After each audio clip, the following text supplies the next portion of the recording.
était un élément, ou est un élément très essentiel à l'épanouissement, à la croissance et à une vie chrétienne victorieuse.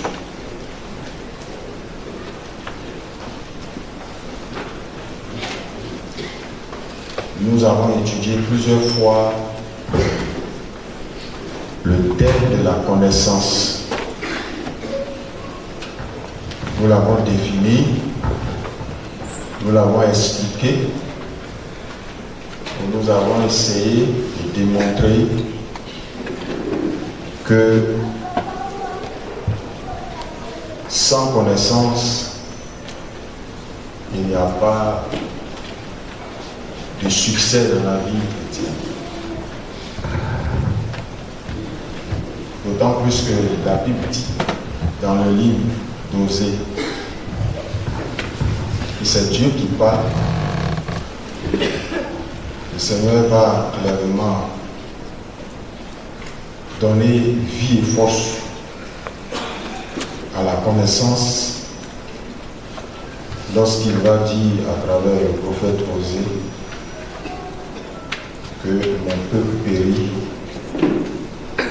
parce qu'il lui manque la connaissance. Ça, c'est dans Osée 4, verset 6.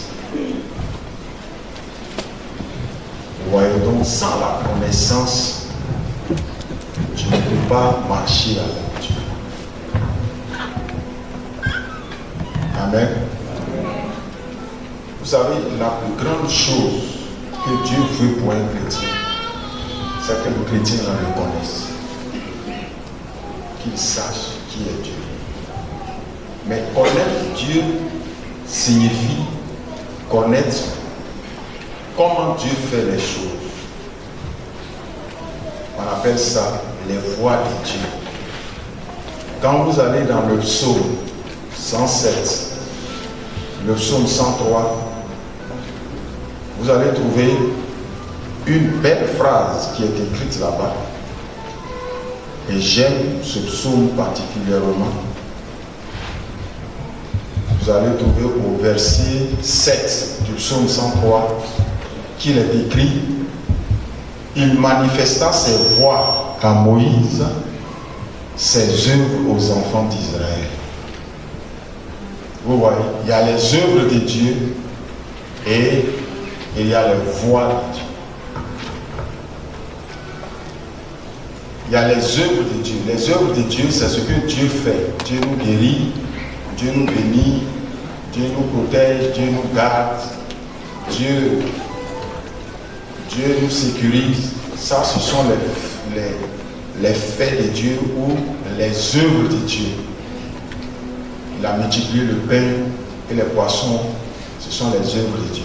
Mais les mêmes qui ont mangé le pain et les poissons, c'est parmi ceux-là que beaucoup ont dit crucifié.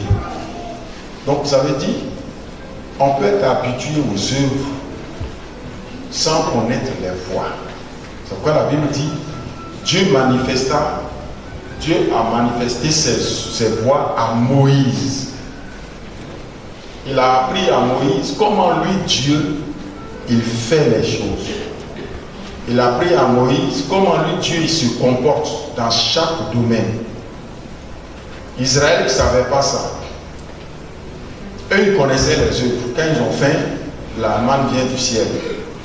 Quand ils sont devant la mer se sépare. Eux, ils voyaient les œuvres, mais ils ne connaissent pas les voies du Seigneur. Vous comprenez? Donc, le plus grand besoin de l'Église d'aujourd'hui, les derniers temps, c'est que les chrétiens connaissent les voies de Dieu. Vous allez trouver des chrétiens souvent qui vont dire: ah, mais le personne qui dit que tu es marié là, c'est un musulman, ah, mais on sait le mot. C'est parce qu'elle ne connaît pas les voies de Dieu. Les voies de Dieu, la pensée de Dieu, c'est que toi tu sois sauvé. Maintenant, toi tu vas aller prendre quelqu'un qui est dans une religion qui combat le christianisme, qui ne reconnaît même pas Jésus comme Dieu. qui ne reconnaît même pas Jésus comme fils de Dieu, Dieu venu en chair, déclaré fils de Dieu, qui ne reconnaît même pas Jésus comme le sauveur, qui ne reconnaît même pas que Jésus a été crucifié, s'il ne reconnaît pas que Jésus a été crucifié, c'est-à-dire qu'il ne reconnaît même pas que Jésus est ressuscité. Toi, tu vas aller marier un tel homme, tu es sûr que ça, là, toi, tu vas durer avec le Seigneur. C'est parce que tu ne connais pas les voies de Dieu. Tu veux privilégier ton intérêt de foyer au détriment de ton sang. Tu ne connais pas les voies de Dieu.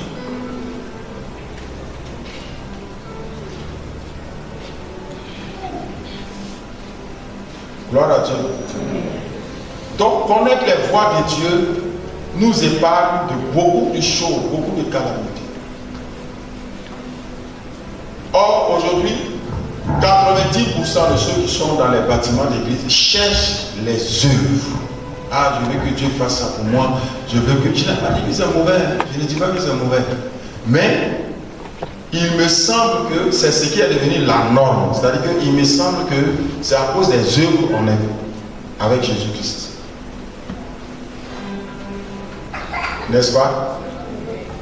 Et les voiles. Oui, les gens, ils voient les œuvres. Mais vous savez, quand tu connais les voies de Dieu, la connaissance que tu as des voies de Dieu te donne un caractère. La connaissance des voies de Dieu te donne un caractère. Est-ce que vous comprenez? Ça te donne un caractère. Mais ce matin, je suis en train de vous parler de l'importance de la connaissance. Mais on va voir quelque chose aujourd'hui qui est, selon moi, quelque chose aujourd'hui qui, sans ça, la connaissance n'est rien. Sans ça, tu peux avoir la connaissance, mais ce qu'on va voir ce matin là, si tu ne maîtrises pas ça, tu ne vis pas par rapport à ça, tu ne te comportes pas selon ça, la connaissance que tu as sera inutile. Gloire à Dieu. C'est pourquoi ce matin, nous allons parler de la puissance de la compréhension. Je vous avais promis ça, n'est-ce pas? La puissance de la compréhension.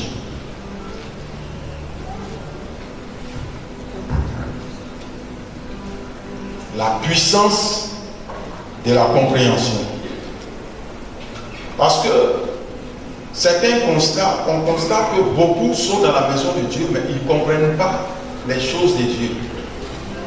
Ils ne comprennent pas la parole de Dieu. Mais moi je pose la question, comment quelqu'un peut être chrétien sans comprendre la parole? Vous allez voir que tout à l'heure quand on va parler de ça, chacun va voir à quel niveau il est. Parce que c'est pas possible. C'est pas possible que tu sois enfant de Dieu et que tu comprends tout. Tu comprends tout sur cette terre, sauf la parole de ton Père qui t'a sauvé et les choses spirituelles. Quand on dit un chrétien de faire telle chose, il ne peut pas faire. On dit un chrétien de faire ceci, il ne peut pas faire. Il ne comprend pas. Or, si j'ai la connaissance de quelque chose, que je ne comprends pas cette chose, je peux connaître quelque chose. Mais si je ne comprends pas la chose, la connaissance là, elle m'est inutile. N'est-ce pas? Elle m'est inutile. Bon, vous allez dire, mais comment on peut avoir la connaissance et puis ne pas comprendre? C'est ce qu'on va essayer de démontrer tout à l'heure. Amen. Amen. Parce qu'il semble que les deux se ressemblent, mais ils ne se ressemblent pas. La connaissance, c'est la maîtrise de ce qu'on sait. Voilà, la connaissance. Maintenant, la compréhension, on va définir ce que c'est que la compréhension. La compréhension.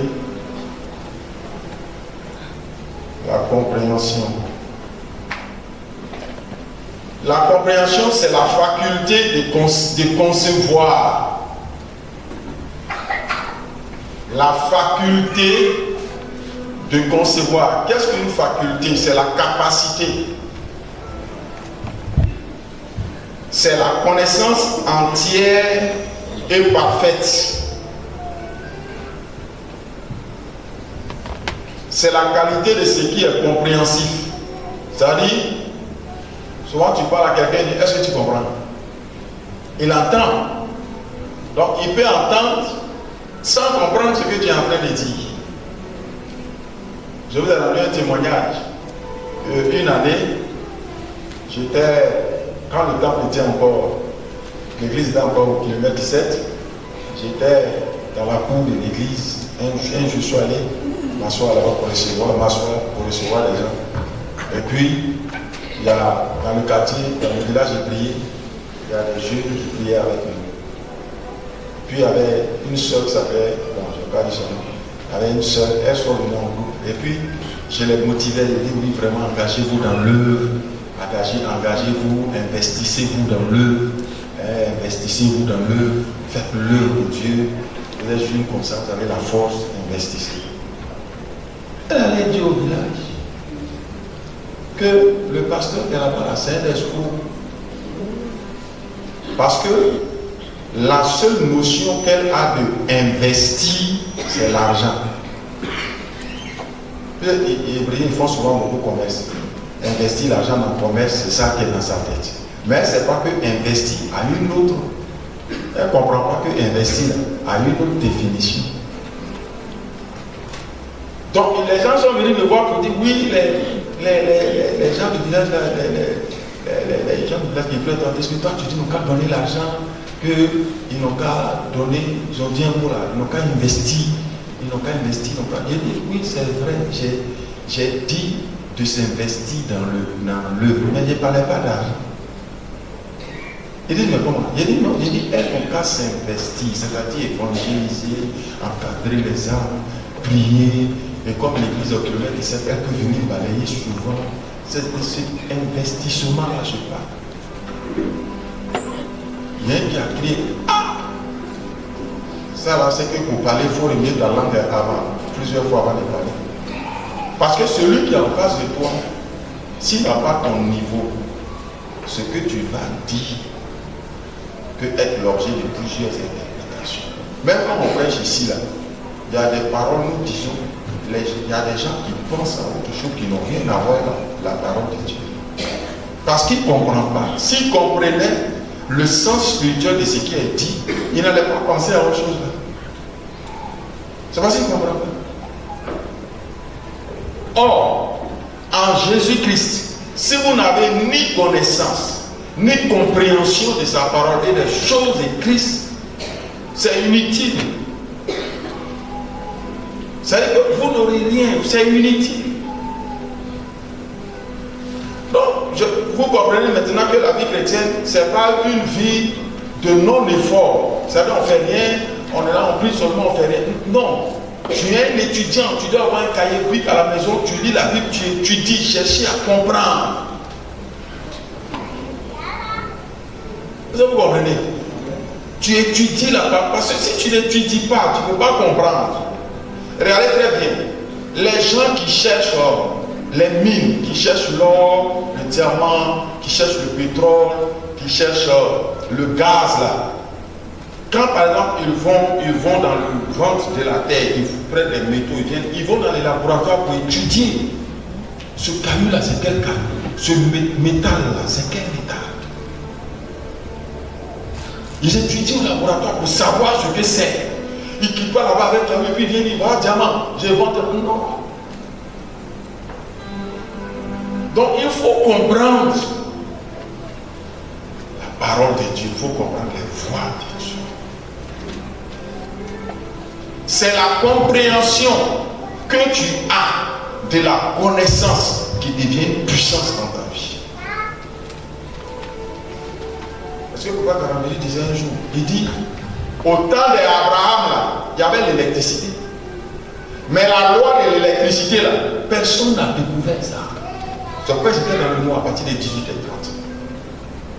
Sinon, la loi de l'électricité, depuis que Dieu a créé l'univers, elle existait.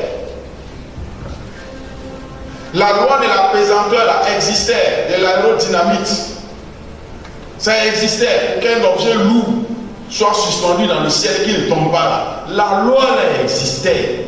Et ce sont les deux fils d'un pasteur britannique, les frères Wright, qui ont découvert ça. Ils ont dit à leur papa, nous on va, si l'oiseau peut voler, il tombe pas. Nous, on va fabriquer l'oiseau volant dans le ciel.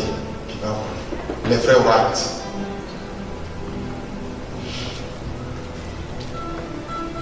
Est-ce que tu me comprends?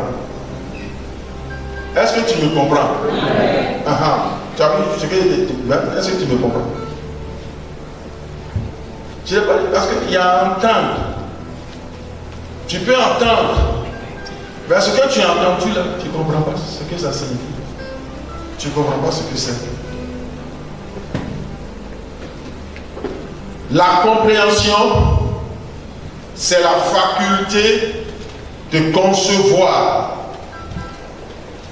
La capacité, c'est la qualité de ce qui est compréhensif. Ce qui est compréhensif. Ce que tu comprends. Ce que tu comprends.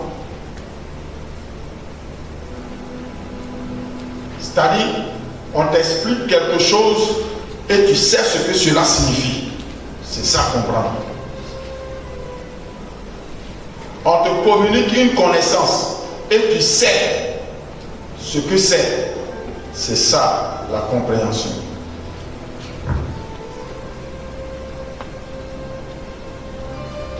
Donc les deux éléments sont très importants. Comment est-ce qu'on appelle la connaissance et la compréhension.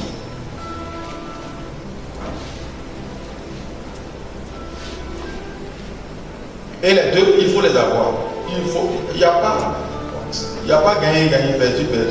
Il faut avoir les deux. Tu as la connaissance, il faut avoir la compréhension. Il faut comprendre la connaissance.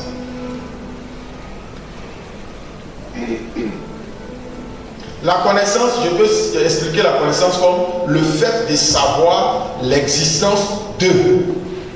Donc je sais, j'ai la connaissance de telle existence. Mais le fonctionnement là, c'est la compréhension qui m'explique ça. Comment ce que je sais là, ça marche. Bon, les appareils qu'on a mis ici tout à l'heure. J'ai la connaissance que ce sont des appareils pour l'audiovisuel. Maintenant, ma connaissance s'arrête là. Je sais que les appareils là, ça va nous donner les images, ça va amener les images du satellite, le monde entier, les gens même qui ne sont pas en Afrique, on voit la mer s'ils ont une parabole chez eux.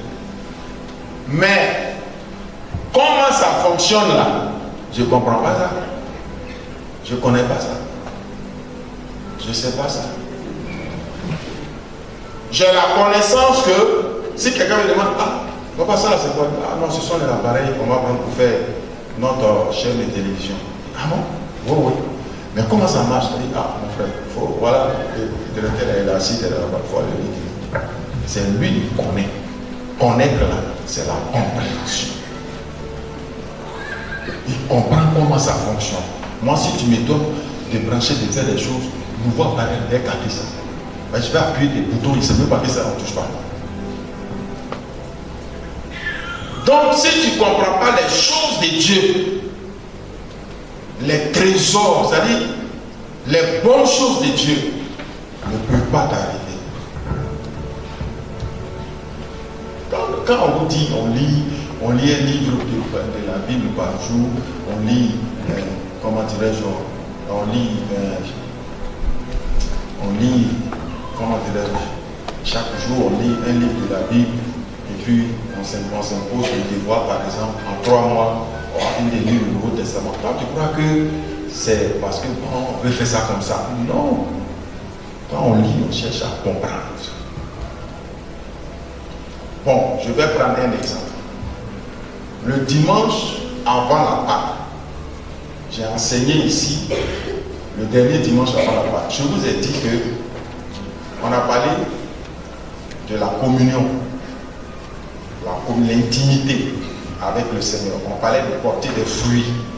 Et puis on a pris Acte 4, le verset 14, je crois bien. 12, 13, 14.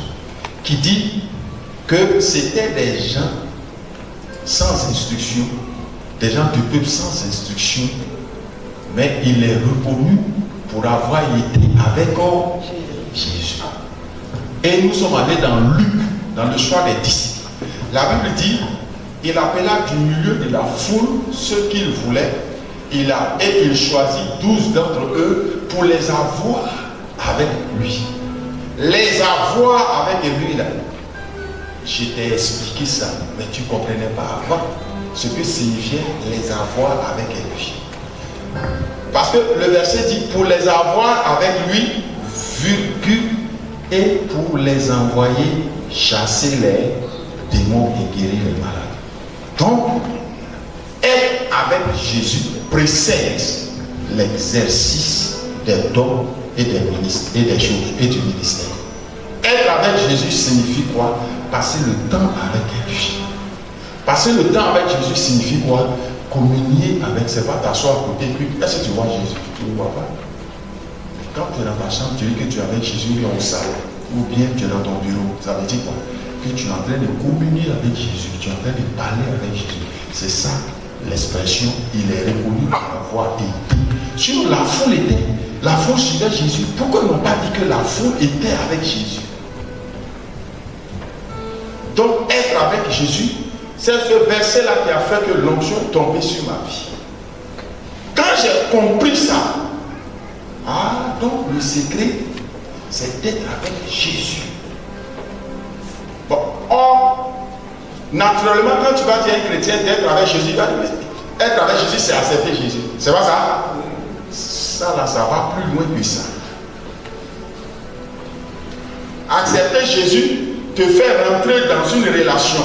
Mais la relation est rendue palpable, est rendue concrète par être avec lui. Est-ce que vous comprenez? Donc quand je t'ai expliqué ça, tu as compris. C'est pourquoi il dit qu'il y a trois choses. Il y a la connaissance qui précède la compréhension, et après la compréhension, il y a la pratique. Mais dis-moi, dernier, quand il dit ça, est-ce que tu as commencé à être avec Jésus? Tu as commencé à pratiquer ça? C'est ça notre problème. Et on veut que Jésus fasse tout. Il ne va rien faire. On a vu pendant la Pâque, il a fait tout ce qu'il a fait. Tout le triomphe là. Lui, toi, tu viens t'asseoir encore pour dire, il n'a pas fait quoi pour toi? Non, il faut me répondre. C'est quand tu es en train de faire, c'est difficile. Il envoie un ange qui vient te fortifier.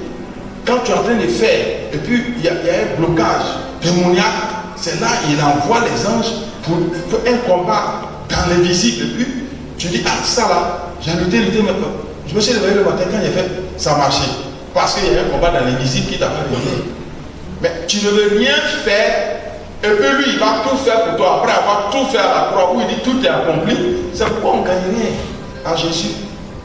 Il y a quelque chose que nous devons faire, c'est d'avoir la compréhension, c'est de comprendre les choses de Dieu. C'est de comprendre. Il faut dire compréhension. C'est de comprendre. Mais je vous assure qu'il y a des gens qui sont assis là, qui n'ont même pas vie. Bon, en ce moment-là, tu as quel chrétien? Ça veut dire que tous les séminaires on va faire, toutes les conférences on va faire. Je suis sûr que le pasteur Belém qui est venu du Burkina, il va avec des richesses, des connaissances. Il va aller fructifier là-bas, et puis il va avancer. Et toi, chez qui il est venu là?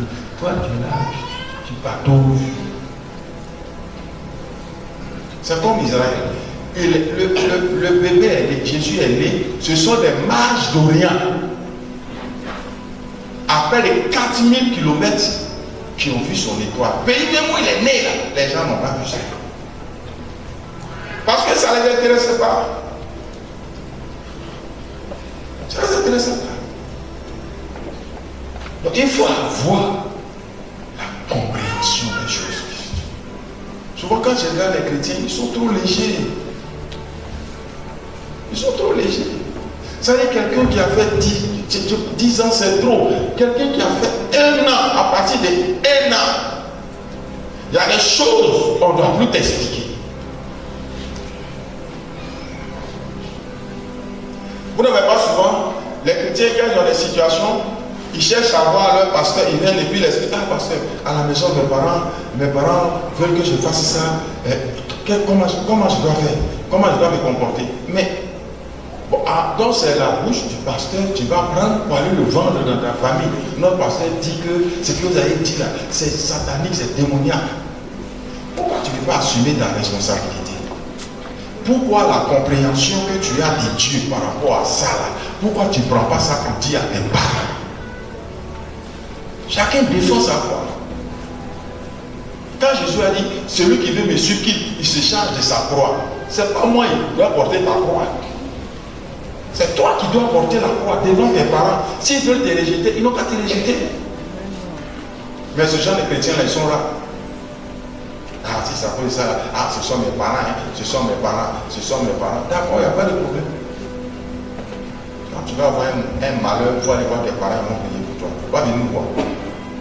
Il y a un choix. Souvent, Dieu crée une situation dans ta famille, au travail, ou quelque part, où il veut te mettre à part pour lui. Il y a un choix que tu dois faire qui va te coûter.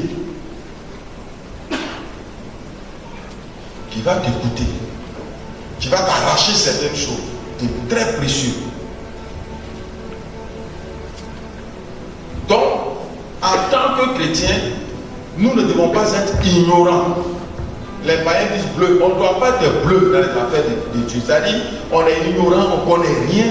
Tant qu'on ne nous a pas expliqué, même quand on explique les choses, tu ne comprends pas encore.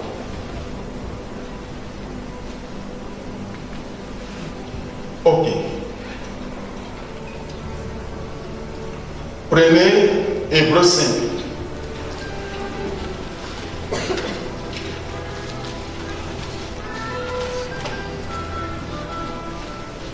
Toi qui joues piano là, je crois que tu écoutes. Ok.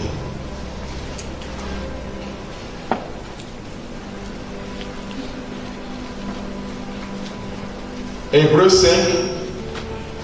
Hébreux 5.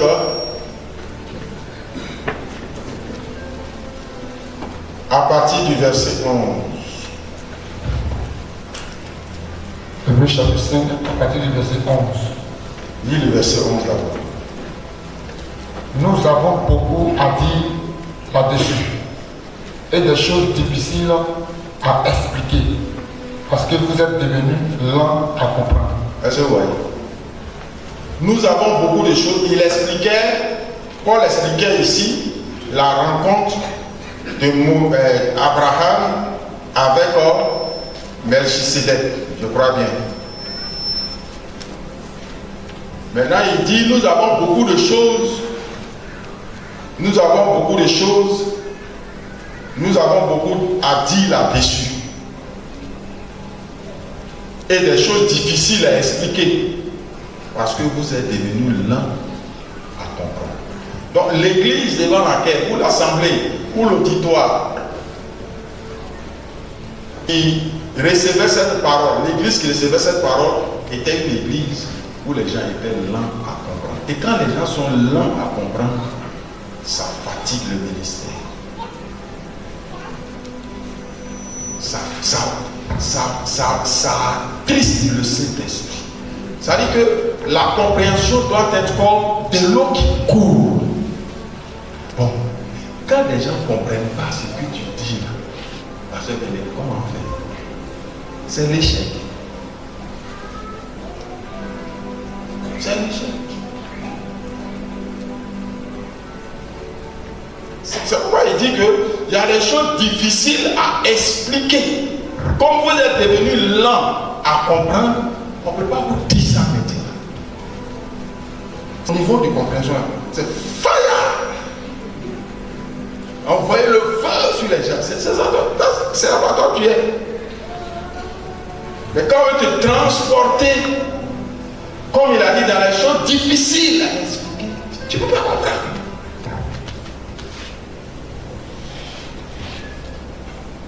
Quand c'est bon, je sais que maintenant tu sais que tu n'es plus ici.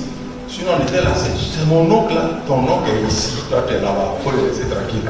Vous n'habitez pas, c'est pas Adam depuis après la croix là, c'est pas pour connu. Vous n'habitez pas ensemble. Dis Amen. Amen. Donc la compréhension, là, comprendre que le fonctionnement de quelque chose, c'est très important. C'est très important. C'est pourquoi il y a des boxeurs, quand il va boxer contre quelqu'un, il va prendre les CD de la personne et puis il étudie son point fort, son point faible. Et lui, là, son point fort, là, c'est sa main gauche. Donc, si son point fort, c'est sa main gauche, je dois jamais me mettre à sa droite. Je me mets toujours à sa gauche. Parce que si je me mets à sa droite, c'est comme ça va. Or, si je mets ici, il est obligé de tourner comme ça.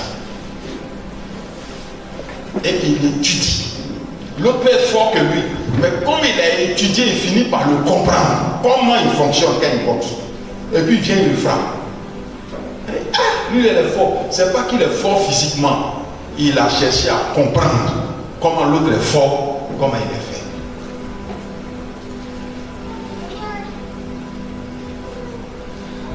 Gloire à Dieu. Regardez, prenez vos Bibles dans Matthieu 15, 10.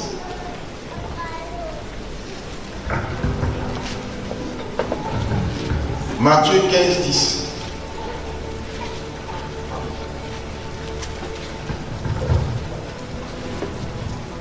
Matthieu chapitre 15, verset 10. Ayant appelé à lui la foule, il lui dit, écoutez et comprenez. Ok, reprends bien. Ayant appelé à lui la foule, il lui dit, écoutez et comprenez.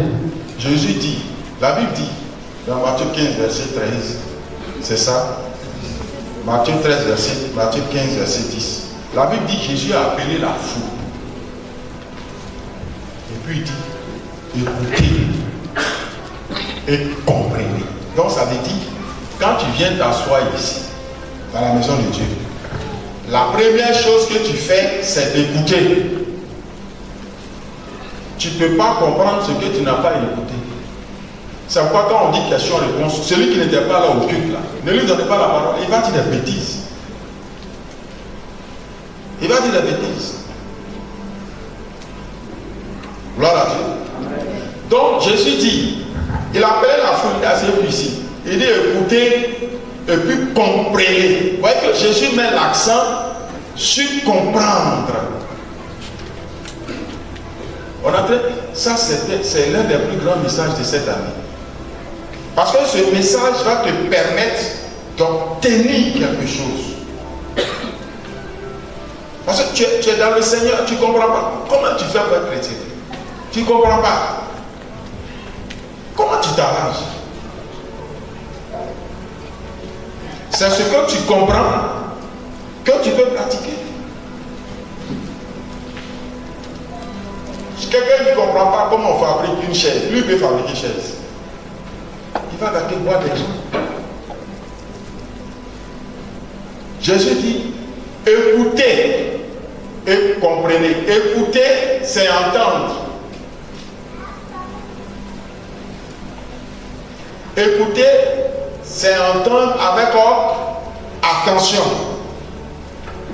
Mais entendre, c'est percevoir des échos sonores. C'est percevoir des sons. Je suis en train de parler ici. Quelqu'un qui passe en bas peut entendre ma voix. Mais il n'écoute pas. Si j'entends une voix, je m'arrête pour écouter. Écouter, c'est entendre avec attention. C'est-à-dire que je fais attention à ce qu'il est en train de dire. Ah, qu'est-ce qu'il est en train de dire? Maintenant, si je sais ce qu'il est en train de dire, vous devez très bien, je sais ce qu'il est en train de dire, je dois chercher à comprendre maintenant ce qu'il dit. dois chercher à comprendre. Jésus dit, écoutez et comprenez. Beaucoup écoutent la parole, mais ne la comprennent pas. C'est pourquoi dans les églises, dans presque toutes les églises, il y a des parabilités. Parce que les gens ne comprennent pas. Les voix de Dieu ne comprennent pas. On va progresser, on va aller très rapidement. Aujourd'hui, je vais vous surprendre. Gloire à Dieu. Prenez Matthieu 16, verset 11. Matthieu chapitre 16, verset 11. C'est ma manière d'écrire qui m'a trahi. Oui, vas-y. Comment ne comprenez-vous pas que ce n'est pas au sujet du pain que je vous ai parlé? Gardez-vous du levain des pharisiens et des sadducéens. Vous allez voir et lire le verset 9. Verset 9. Êtes-vous encore sans intelligence? Vous voyez, ces disciples, souvent quand je dis des choses ici, les gens négatifs croient que je suis en train d'insulter. Non. Les mêmes mots là, on peut prendre pour insulter les autres, mais quand moi je te dis, je suis en train d'éveiller ton esprit sur une réalité malheureuse qui est dans ta vie. Là, il dit, tu n'es pas intelligent, ce n'est pas une injure. C'est un fait, c'est une réalité. Tu n'es pas intelligent. Jésus va dire à ses disciples, il dit, êtes-vous encore sans intelligence par rapport à ce que je vous ai dit là? Comment vous pouvez penser autre chose? C'est parce qu'on va pas tout, bon, on va tout lire. Prends le verset 5, Matthieu 16, 5. Les disciples, en passant à l'autre bord, avaient oublié de prendre des pains. Donc, ils ont traversé l'eau. Ils ont traversé la rivière ou le fleuve. Et les disciples ont oublié d'acheter du pain. Maintenant, nous continuons. Jésus leur dit, oui, gardez-vous avec soin du levain des pharisiens et des sadducéens. Ok, la levure là, on prend ça pour faire quoi? C'est dans quel, comment dirais-je? Ça fait partie de quel ingrédient? Hein? La levure, on met ça dans quoi? Dans la farine pour faire le. Donc eux ils ont oublié de prendre pain. Écoutez bien. Ils ont oublié de prendre pain.